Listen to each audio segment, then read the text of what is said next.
ఇది ఖచ్చితంగా పుష్పం చంపడానికి చేసిన కుట్రే. ఐకాన్ స్టార్ అల్లు అర్జున్ నటిస్తున్న లేటెస్ట్ మూవీ పుష్ప 2. ఈ సినిమాని సుకుమార్ డైరెక్ట్ చేస్తున్నాడు. అల్లు అర్జున్ కు జోడీగా రష్మిక మందన్ నటిస్తుంది. ఈ సినిమా షూటింగ్ ఆల్రెడీ 60% కంప్లీట్ చేసుకుంది. తాజాగా ఈ సినిమాకు సంబంధించిన ఒక సాంగ్ షూట్ పూర్తయిందని సమాచారం వినిపిస్తుంది.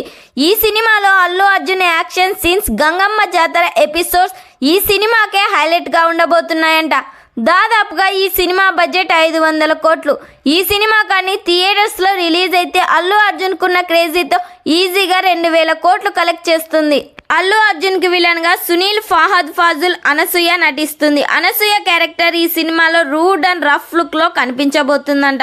ఈ సినిమాకి దేవి శ్రీ ప్రసాద్ సంగీతం అందిస్తున్నారు. మార్చ్ మొదటి వారంలో పుష్ప 2 నుండి మరో అప్డేట్ రాబోతుంది. ఈ సినిమాను ఆగస్టు 15, 2024 పాన్ ఇండియా లెవెల్లో రిలీజ్ చేయబోతున్నారు. ఈ సినిమా కానీ థియేటర్స్లో రిలీజ్ అయితే హిట్ అవుతుందో లేదో కామెంట్ చేయండి. ఈ వీడియో మీకు నచ్చినట్లయితే లైక్ చేయండి, షేర్ చేయండి. మరిన్ని లేటెస్ట్ అప్డేట్ కోసం మా ఛానల్ని సబ్స్క్రైబ్ చేయండి.